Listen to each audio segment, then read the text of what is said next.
My sister Rhea stood there with frosting splattered across her designer heels, staring at my 8-year-old daughter's birthday cake destroyed on the floor. The rainbow layers I'd spent 3 days perfecting were now scattered across the patio like broken dreams. "She doesn't deserve a celebration," she spat, while 30 guests watched in horror. But when my little girl Penny smiled and held up her tablet saying, "Aunt Rhea, should I show everyone what you did last night?" I knew my shy daughter had just become the bravest person in that room. Let me back up because you need to understand who we all are to grasp how insane this moment was. I'm Grace, 35 years old, and I run a small bakery called Sweet Memories on Maple Street. You know that corner shop with the yellow awning where kids press their noses against the glass to see the cupcakes? That's mine. I inherited it from my grandmother, along with her secret recipe books that she brought from France 50 years ago. Every morning at 4 a.m., you'll find me covered in flour, piping roses onto wedding cakes, or glazing donuts for the before-work crowd. It's not glamorous work, but I love it. My daughter Penny just turned 8 that day. She's the quiet one in class, the girl who sits in the back row and draws unicorns in her notebook margins. Her teachers always write the same thing on report cards. Penny is sweet but needs to participate more. She got my brown eyes and unfortunate tendency to blush when anyone looks at her too long. But here's what most people don't know about Penny. She sees everything. While other kids are talking and showing off, she's watching, listening, absorbing every detail like a little sponge in light-up sneakers. Then there's my sister Rhea, 3 years older than me, and about $1 million richer. Real estate is her game, and she plays it ruthlessly. You've probably seen her face on bus stop benches around town. Rhea Morrison, making your dreams come true. She drives a white Mercedes that costs more than I make in a year and lives in one of those glass houses overlooking the river. Growing up, she was the golden child who got straight A's and scholarship offers while I was burning cookies in home economics. Our parents thought she'd become a doctor or lawyer. Instead, she became something worse, someone who measures human worth in dollar signs. My mother, Dorothy, 62 and still trying to pretend her daughters get along, arrived at the party wearing her favorite purple dress and carrying enough wrapped presents to stock a small toy store. She's one of those mothers who never quite figured out where she went wrong, why one daughter bakes happiness for strangers while the other destroys anyone who threatens her success.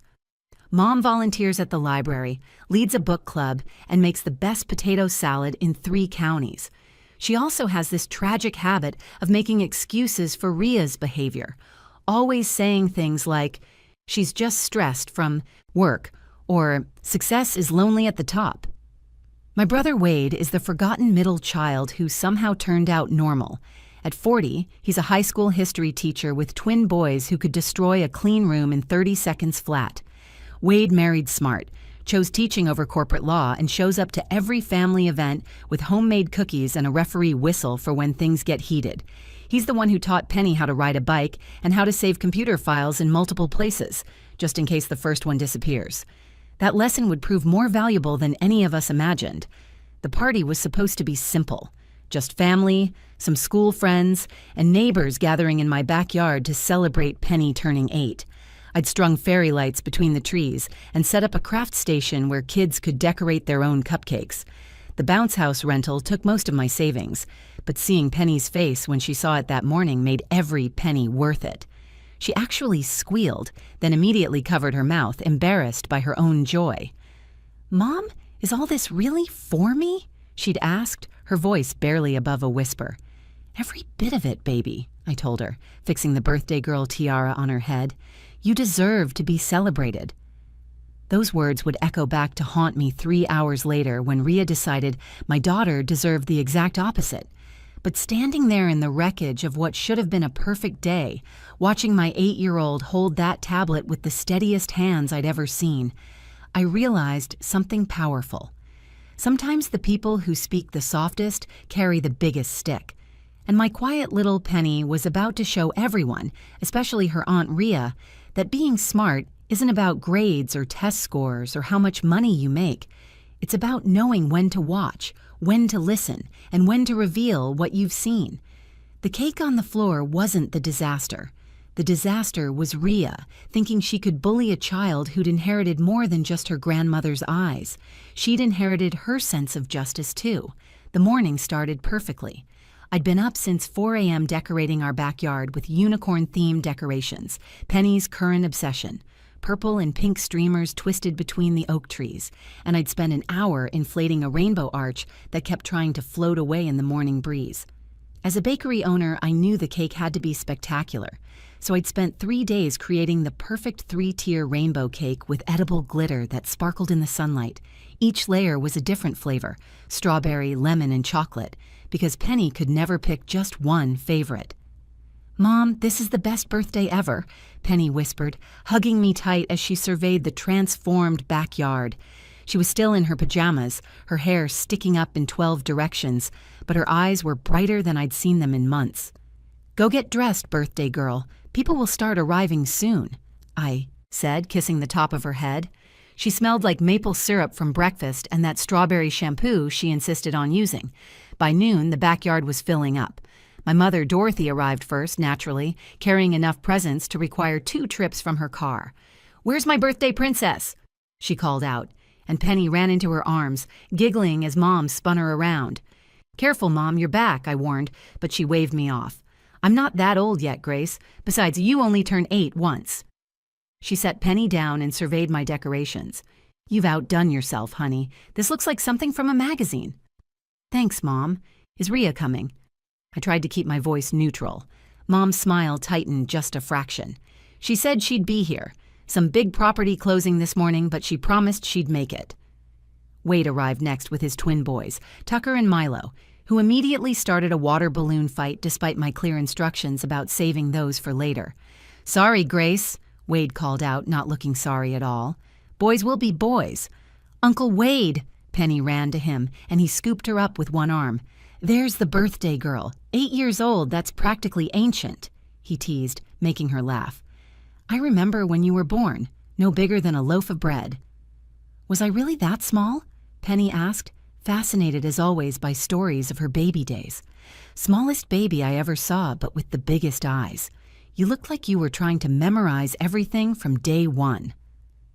More guests trickled in. Penny's teacher, Mrs. Henderson, brought her daughter.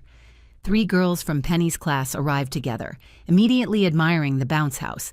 Our elderly neighbor, Mr. Chen, came with his grandson, carrying a gift wrapped in paper covered with dinosaurs, because, as he explained loudly, the store was out of unicorn paper, but dinosaurs are cool too, right?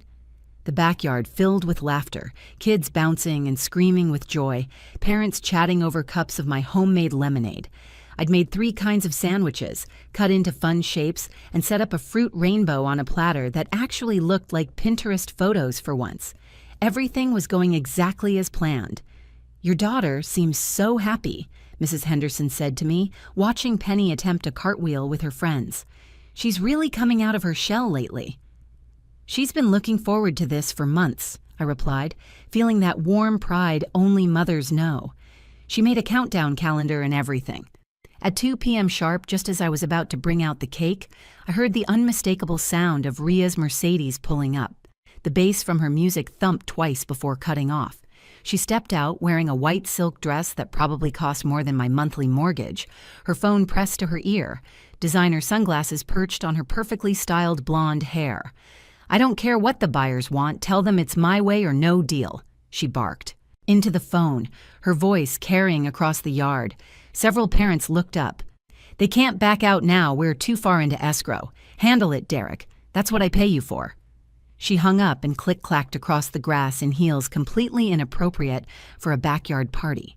"Sorry I'm late, Grace," she said, not sounding sorry at all. "Some of us have real careers to manage." I bit my tongue, feeling the familiar sting of her casual cruelty. Not today. This was Penny's day, and I wouldn't let Rhea ruin it with her snide comments about my little baking hobby. "Rhea!" Mom rushed over to greet her. "We were starting to worry you wouldn't make it." "As if I'd miss my only niece's birthday," Rhea said loudly enough for everyone to hear, though she hadn't even looked at Penny yet. She was too busy typing on her phone, probably calculating commission on her latest sale while standing at a child's birthday party. The party was going beautifully until cake time. I just lit the candles, all 8 of them plus one for luck, when Ria's voice cut through the happy birthday song like a knife through warm butter. Really, Grace? All this fuss for a child who can't even get straight A's? The singing faltered, voices dropping off one by one like dominoes falling. I saw Penny's face fall, her smile vanishing as if someone had blown out more than just candles. The other kids looked confused, parents exchanged uncomfortable glances, and Mrs. Henderson actually gasped. "Ria, not now," Mom whispered urgently, placing a hand on her eldest daughter's arm. But my sister was on a roll, the way she got when she'd had one too many glasses of wine at lunch or closed a particularly big deal. I mean, when I was 8, I was already in advanced programs. Penny's barely keeping up with basic math. Maybe if you spent less time playing baker and more time helping with homework, she'd have something to actually celebrate. "Stop it," I said firmly, my hands shaking as I held the cake. The candles flickered, wax starting to drip onto the perfect frosting roses I'd piped that morning. "I'm just being honest," Ria continued, her voice taking on that fake concern tone she used with clients. "Everyone here is thinking it. I'm just saying it. Look around, Grace. Do you see any other parents throwing parties this elaborate for a C student?" Tucker and Milo had stopped bouncing. The entire backyard had gone silent except for the music still playing from the speaker, some cheerful pop song that now felt grotesquely out of place. "She's 8 years old," Wade said, his teacher voice coming out, the one he used with difficult students. "Exactly my point," Ria shot back. 8 years old and already falling behind. When does the coddling stop? When does reality set in? She walked closer to the cake table, her heels sinking slightly into the grass with each step. "You're not doing her any favors, Grace. The real world doesn't care about participation trophies and birthday parties." That's when Penny spoke up, her small voice barely audible, but somehow carrying across the yard. "I have a mom who loves me." The words hung in the air for a moment, so pure and simple that several parents smiled despite the tension. Mr. Chen nodded approvingly, but Ria laughed. Actually laughed, throwing her head back like Penny had just told the funniest joke.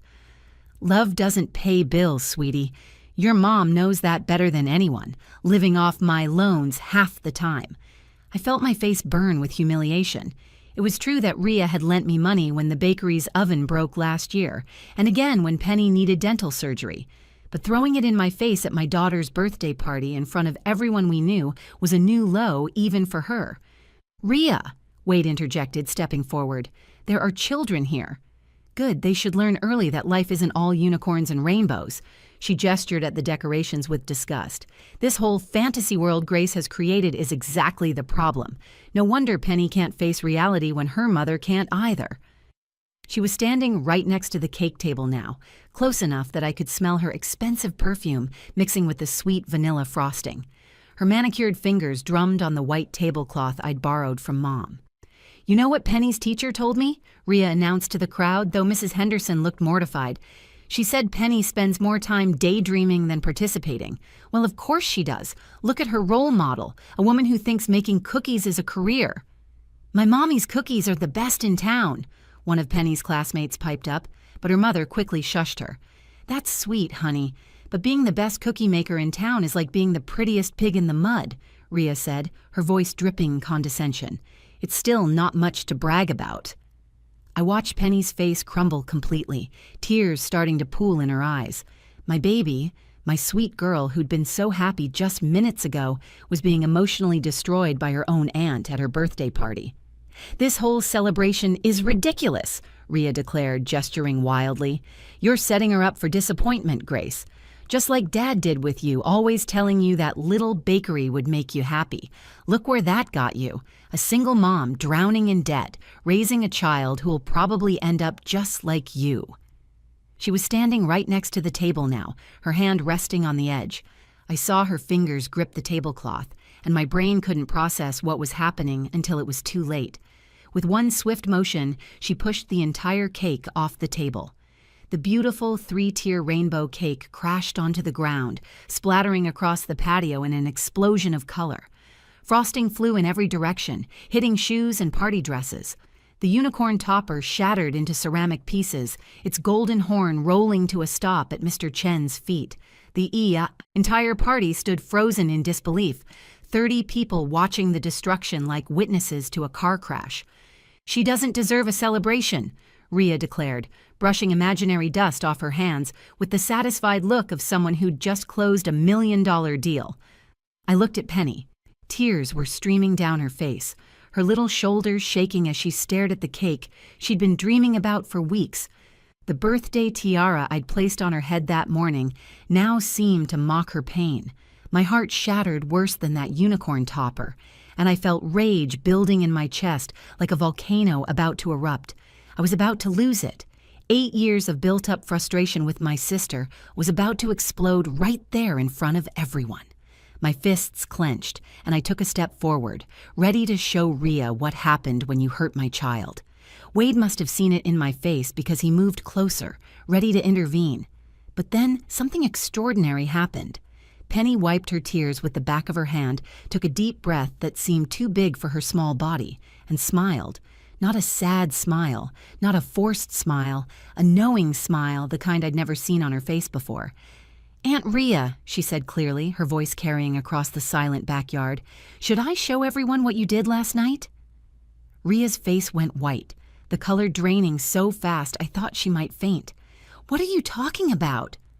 Penny walked over to the gift table, her light-up sneakers flashing with each determined step. She picked up her tablet, the same pink-case tablet Ria had given her last Christmas, insisting it would help her catch up academically. The irony wasn't lost on me.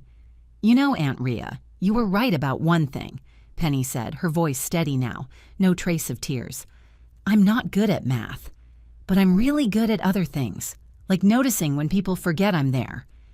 My mother stepped forward, her purple dress swishing. "Penny, sweetheart, what's going on?" Penny turned to face everyone, holding the tablet against her chest like armor. "Last night, Aunt Ria came to our house. She said she needed to use Mom's computer for work because hers crashed. Mom was at the bakery doing overnight prep for my party, making sure everything would be perfect." "You little brat, give me that tablet," Ria hissed, but her voice had lost its earlier confidence. Wade stepped between them, his teacher authority taking over. "Let her talk," Penny continued, speaking to the crowd like she was giving a book report, clear and precise. "But she wasn't doing work stuff. I was in my room, supposed to be sleeping, but I heard her on the phone. So I crept down the hallway and watched through the crack in the door. Mrs. Henderson had pulled out her phone, and I noticed several other parents doing the same. They sensed something big was happening. She was in Mom's banking files, and she was on the phone with someone named Derek talking about how she was going to take Mom's bakery recipes and sell them to some big company. She said Mom was too stupid to know they were worth millions. The crowd gasped collectively.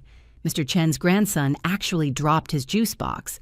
"That's ridiculous," Ria sputtered, but sweat was beading on her forehead despite the mild afternoon temperature. "She took pictures of all Mom's secret recipe books," Penny continued, her confidence growing with each word. "The ones Grandma left her, the ones from France that Mom keeps in the locked drawer, the ones Mom never lets anyone see, not even me. Aunt Ria used Mom's key from the emergency hiding spot under the flour canister." I felt my knees go weak. Those recipes were my inheritance, my grandmother's legacy, the heart of my bakery. Some of them were over 100 years old, written in my grandmother's careful script with notes in French along the margins. "And I recorded everything on my tablet," Penny announced, holding it up higher. 23 minutes of video. I learned how to use the screen recording function from YouTube. You were so busy stealing from Mom that you never noticed the tablet propped up on the bookshelf." Wade put his hand on my shoulder, steadying me. "Smart girl," he murmured. "She called me this morning, asked me to help her save the files in multiple places. I thought she was working on a school project." "You're lying!" Ria lunged for the tablet, but Wade caught her arm, his grip firm from years of breaking up cafeteria fights. "Don't touch her," he warned, his voice carrying an edge I'd never heard before. Penny pressed play. The tablet's volume was turned all the way up, and Ria's voice filled the backyard crystal clear and unmistakable. "Derek, I'm telling you, my idiot sister has been sitting on a gold mine for years. These recipes are from our grandmother's famous bakery in France. Grace doesn't even realize what they're worth. Once I have them all documented, we can approach Delights International. They'll pay at least $2 million for exclusive rights." The video showed Rhea photographing page after page of my grandmother's handwritten recipe books, her phone camera clicking repeatedly. She was wearing the same designer watch she had on now, the same red nail polish. There was no denying it was her. "The best part," video Rhea continued while flipping through pages, "is Grace is so far behind on her loans to me, I can force her to sign over the rights as payment. She'll have no choice. I've already had my lawyer draft the papers. She's too trusting to read the fine print." Several parents were now openly recording with their phones. Mrs. Henderson looked disgusted. Mr. Chen was shaking his head, muttering something in Mandarin that didn't sound complimentary. But the video wasn't done. Rhea's voice continued. "Make sure the health inspector shows up Monday morning. I've already planted the evidence. A few dead roaches in the right places, some expired milk, hidden behind the good stuff, and her bakery gets shut down. Then she'll really be desperate." "Oh my God," someone whispered. It might have been me. "I put 3 dead roaches in a Ziploc bag in the back of her supply closet," video Rhea said, laughing, "and I changed the dates on some of her ingredient containers. That bakery will be closed by Monday afternoon, and she'll come crying to me for help. That's when I present the contract. She'll sign anything to keep from losing everything." The backyard erupted. Parents were talking over each other, some calling Rhea horrible names, others pulling their children closer as if her corruption might be contagious. Mom had collapsed into a lawn chair, holding her chest, her face pale with shock. Wade was already on his phone. "Yes, this is Wade Morrison. I need to speak to someone about corporate fraud and conspiracy charges. My sister has video evidence of attempted theft of intellectual property valued at over $2 million. Rhea tried to run, but her heel caught in the soft grass. She stumbled, her arms windmilling as she tried to catch her balance. Instead, she fell forward, landing face first in the destroyed birthday cake with a splat that would have been funny if the situation weren't so serious. When she lifted her head, rainbow frosting covered her entire face and designer dress. Red cake mixed with yellow and blue, creating a grotesque mask. Her perfectly styled hair was now matted with purple icing. She looked around at everyone filming her, at Mom's disgusted expression, at Wade now giving our address to what sounded like the police. "Penny," she sputtered through a mouthful of frosting, struggling to her knees. "Please, I'm your aunt. I was just trying to help the family. Those recipes should benefit everyone, not just your mother." Penny walked closer, still holding the tablet, and I moved to stand beside her. My daughter looked up at me, then back at her aunt. "You said I don't deserve celebration because I'm not smart enough," Penny said, her voice carrying the kind of dignity some adults never achieve. "But I was smart enough to protect my mom, and I was smart enough to know that when someone shows up at your house at night when they think nobody's watching, they're probably doing something wrong." She turned to the crowd. "And you know what else? I have copies saved in 3 different cloud accounts. Uncle Wade helped me set them up this morning. I also emailed a copy to myself, to Mom, and to Uncle Wade. So even if Aunt Rhea had gotten my tablet, it wouldn't have mattered." Wade nodded, putting his phone on speaker so everyone could hear. "My attorney is already filing charges. Corporate espionage, attempted fraud, conspiracy to commit health code violations, breaking and entering since she used the key without permission. Rhea's real estate license is done. She'll be lucky if she doesn't serve jail time." Rhea tried to stand up, slipped on more cake, and fell. Again? This time, nobody moved to help her. She sat there in the ruins of the party she'd destroyed, covered in the cake she'd said Penny didn't deserve, finally experiencing a humiliation money couldn't fix. The police arrived 20 minutes later. Rhea was arrested on multiple charges, still covered in rainbow cake that had started to dry and crack on her face. As they led her to the patrol car, she kept screaming about how we were family, how this was all a misunderstanding, how she'd make us pay for this humiliation. The officers had to duck her head to get her into the back seat, her designer dress now a canvas of destroyed dreams and bad decisions. The news stations picked up the story within hours. 8-year-old exposes aunt's $1 million theft attempt became a viral sensation. The video of Rhea face-planting into the birthday cake while trying to flee the scene got 12 million views in 3 days. Someone even made it into a meme about karma being served with rainbow frosting, but the real magic happened after everyone left. Penny and I sat on the porch swing, sharing a piece of backup cake I'd hidden in the freezer. Every baker knows you always make an extra just in case of disasters, though I'd never imagined one quite like this. The chocolate layer was Penny's favorite, and we ate it straight from the container with 2 forks. "How did you know to record her?" I asked, still amazed at my daughter's foresight. "She's always mean to you, Mom," Penny said simply, swinging her legs. "Always saying stuff about how you wasted your life, how you're not successful, but you make people happy every day with your cakes. You wake up at 4 a.m. to make someone's wedding perfect. You give free cupcakes to kids who can't afford them. Remember when you made 200 cookies for the homeless shelter and didn't charge them anything? That's success to me." I pulled her closer, breathing in her strawberry shampoo scent. "When did you get so wise?" "Uncle Wade says I'm observant. He taught me that quiet people see more because they're not busy talking." She took another bite of cake. "So when Aunt Rhea showed up acting nice last night, saying she needed help, I knew something was wrong. She's never nice unless she wants something." My mother joined us on the porch, having stayed to help clean up. She looked older somehow, as if the day's events had aged her 5 years. "I'm ashamed of what Rhea became," she said quietly, sitting on my other side.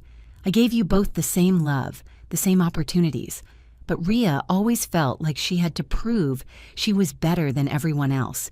You just wanted to make people smile." "What happened to her, Mom?" I asked, genuinely curious how my sister had become so twisted. "Success poisoned her," Mom said simply. "Every sale made her hungrier for the next one. Every dollar made her want 10 more. She stopped seeing people and only saw opportunities." She kissed Penny's forehead. "But you've raised a warrior, Grace, a kind, smart, brave warrior who knows that protecting family is worth more than any amount of money. 3 months later, my bakery is thriving beyond my wildest dreams. The publicity from Penny's video brought in customers from 3 states away. People wanted to taste the recipes someone had tried to steal, the ones worth millions. Delights International did approach me, but this time for a legitimate partnership where I retain all rights to Grandma's recipes. The signing bonus alone paid off all my debts, including what I owed Rhea. Rhea lost her real estate license and is serving 2 years for attempted corporate theft and fraud. She writes letters sometimes from prison, alternating between apologies and threats, but I don't open them anymore. They go straight into a file my lawyer keeps, just in case. Wade helped me set up proper security and digital backups for all my recipes. He also installed cameras in the bakery and taught me about password protection. His boys now call Penny their hero cousin and beg her to teach them how to be super spies like her. But the best outcome happened last week. Penny's teacher called, and I tensed, expecting bad news. Instead, Mrs. Henderson was bubbling with excitement. "Penny's grades have improved dramatically," she said. "But more importantly, she's participating in class, raising her hand, even helping other students. She seems more confident, like she finally believes in herself." I smiled, watching my daughter in the backyard, the same yard where her world had shattered and reformed. She was teaching other kids from the neighborhood how to make friendship bracelets, patiently showing them each step. "She always was smart," I replied. "She just needed the right moment to show it." That cake on the floor taught us something that no expensive school ever could. Money and success mean nothing if you lose your soul pursuing them. Sometimes the quietest person in the room is the one who sees everything clearly, and the best revenge isn't served cold. Sometimes it's served covered in rainbow cake at exactly the right temperature. If you enjoyed this story about standing up to bullies and protecting what matters most, please like this video and share it with someone who needs to hear that being quiet doesn't mean being weak. Drop a comment below about a time when you or someone you know stood up to a bully in an unexpected way. And don't forget to subscribe to our channel for more incredible true stories about ordinary people doing extraordinary things. Hit that notification bell so you never miss a story about karma, justice, and the power of standing up for what's right. Thank you for watching. And remember, sometimes the smallest voice carries the biggest truth.